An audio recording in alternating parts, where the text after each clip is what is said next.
We are starting today's vlog very early. Me and Eve got up super early this morning. We tried to watch the sunrise over there, but as you can see, the fog kind of prevented us from being able to do that. But today is a very special day because today is Saturday and Eve has never gone to a Cars and Coffee event before. Turns out they're not terribly into cars or motorcycles. They've just never been to a Cars and Coffee, so I figured it's just a fantastic way to share my hobbies and what I'm passionate about with them. Let's go for a ride. I don't think that there's going to be too many bikes out there because it is kind of chilly for Californians. It's currently 52 degrees and a little bit humid, if you can tell by the fog. Californians out here seem to be a little bit softer than the riders I know back in Ohio. Back in Ohio, I think it's above 40, dude. That's where you start seeing sport bikes out and about. People out here tend to be a little bit softer. I don't know how many bikes we're actually going to see today, but hopefully we catch a few out. I am unfortunately rocking tennis shoes today. Don't do what I'm doing here currently, but I have a reason as to why I'm doing this. Anyone who owns a BMW S1000RR knows how rough this quick shifter can be. You really have to jam it into gear every time you want to shift. They're getting on. And so I already know I'm going to feel every shift in my foot bone the entire way there.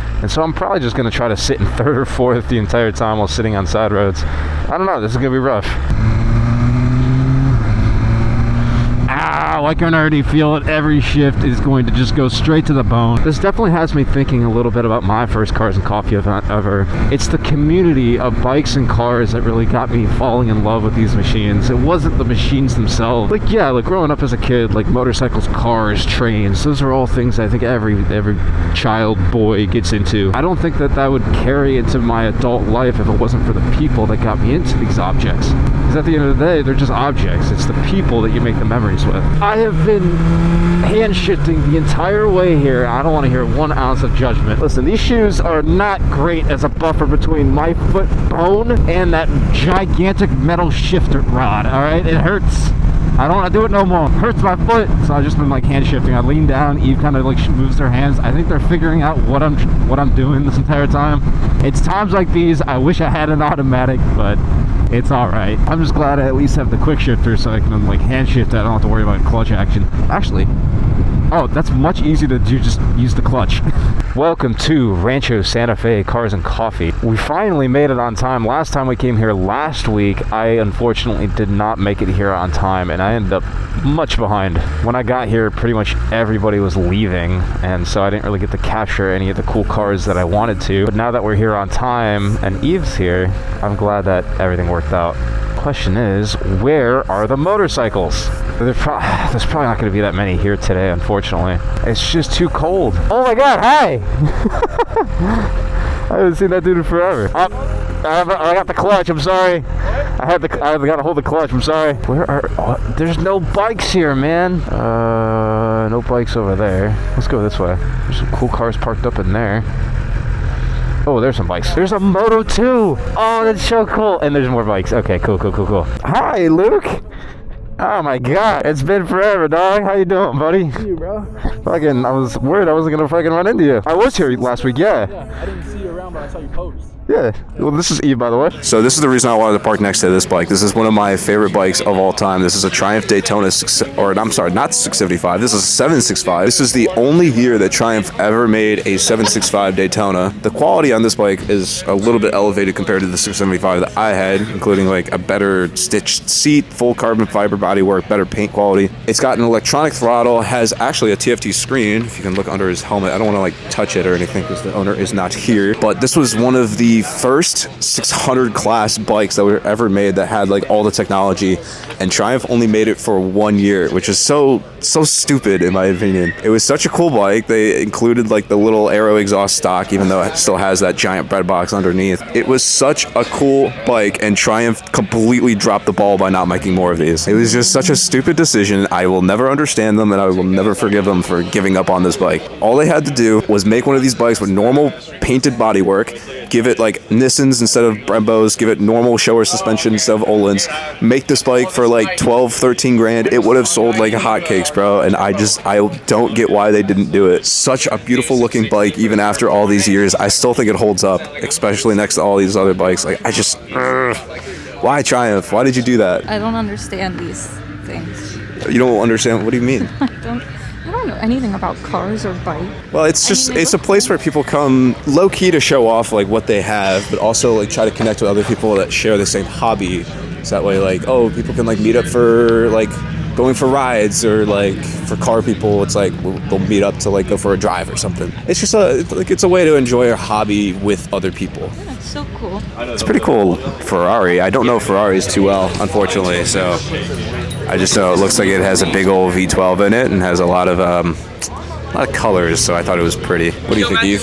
I like the green. Can I get a photo? Yeah, I saw your TikTok, or no, your video. And These fine gentlemen informed me that this is an SP2, so thank you. I don't know cars that well. Appreciate you guys.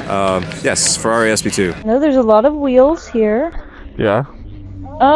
It's cool. I think the community's really cute. Like, they're really, I can appreciate a really cool Ferrari, but I'm like, I just can't imagine spending anything more than like $100,000 on a vehicle. Like, that's just insane to me. I feel like I could get a lot of enjoyment out of like owning a BMW M2, something like the $70,000 range, because I could actually like drive it. I feel like if I drove a car that expensive, I'd just worry about it all the time. The most expensive vehicle I own is like $32,000, so like I can't really talk, but motorcycles are cheap, and that's what I like.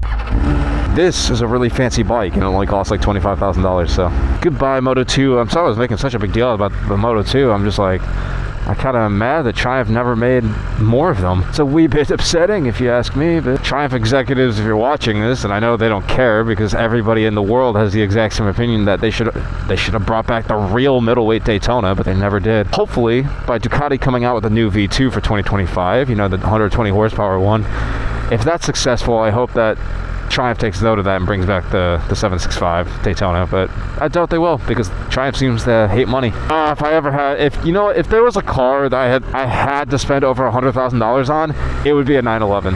100%, dude. Like, without a doubt, I would get a 911. It's just such a beautiful car. They're really good looking cars. They drive famously well, and they sound amazing, and they rev really high. I don't know why you would get any other car besides a 911. I guess if you're really like trying to show off, but I feel like everybody in the world respects a 911, and I can't really think of a motorcycle that equates to that. Like, what's a motorcycle that everybody unequivocally respects?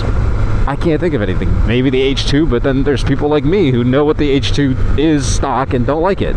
Not that I don't like it, it's just that it has its flaws. Meanwhile, 911, I feel like doesn't have any flaws other than the fact that it's like really low to the ground, I guess, but I don't know. That's not really a flaw. What's a motorcycle that everybody unequivocally loves? Let me know. I have no idea where to go because as soon as I pulled into this place, my directions stopped telling. Like, I don't have a phone mount. I know the guy who owns this bike has a quad lock. I don't have a quad lock. The reason I don't use phone mounts is because I watched a video a long time ago. It's the guy who does Walterific. He was a big influence that got me into motorcycles, and I saw a video of him a long time ago. He was playing with his music, and then he ended up hitting a curb and crashed because of it. And that's why I've never been one to use phone mounts. Don't like phone mounts. If you're distracted while riding, you're gonna end up crashing. Dude, I have no idea where the food place is because the directions just turned off as soon as I pulled in here. It's so frustrating. This is the crux of not using a phone mount. I am just at the whims of the audio that is coming through my helmet to tell me where to go, and I have no idea where to go because you're supposed to. Well, that looks like a closer parking spot. I'm gonna take that one. Parking is for the use of Flower Hill customers only while enjoying our merchant offerings. Oh, I think Flower Hill is like this whole area, so I think we're good because we're going to go spend money. So we came here from McDonald's, right? Yeah. Cool. So I finished my meal way too quickly. Eve got the pecan pancakes. I tried it. It was alright. A lot of people got confused over the video that we posted. So when I mentioned I first met Eve in a literature class that was like many years ago. That was like fall semester of my sophomore year. Eve was a freshman. Okay, never mind. Well, Eve was also a sophomore. Yeah, that was many years ago at this point. So we first met like a long time ago. It wasn't until recently that Eve DM'd me, and then we went on our first date sometime. And yeah, it wasn't our first date. Our first date was at the beach. It was like our second or third date. We played miniature golf. Yeah, it was like our second date or something like that. You get it? What do you... Okay. Wow. I'm gonna pull the bike out. Or, I got it. Here. K1s are decent helmets. We picked this up for like $160. These AGV K1s, they're a little heavy. Eve was telling me to turn on their music, and I'm like, we're gonna be there. It's literally like across the street. Dude, every time I hop on this S1K, I regret selling mine.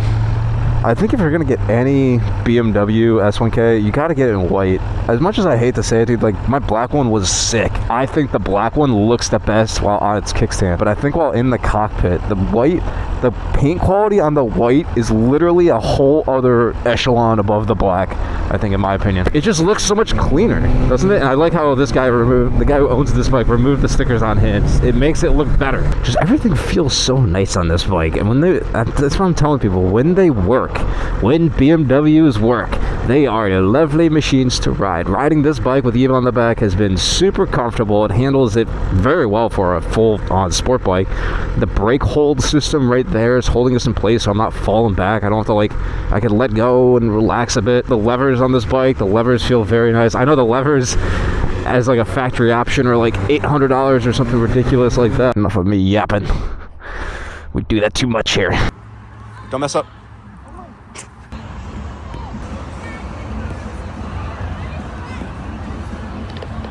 What? It's still like mid-afternoon, but we're going to start making our way back towards the Airbnb because once that sun goes down, it drops like 20 degrees and gets like way colder. And so I'm obviously not trying to drag Eve out in the cold. So anyways, hope you guys enjoyed today's little vlog. I'm going to catch you guys in the next one because I think it's about as interesting as the day is going to get. The rest of the day is just going to be nice little cruise with me and Eve and enjoying the nice weather while it's still here. You guys may want to stick around soon though because next week we're going to be riding with Amke, so it's going to be fun. Anyway, bye.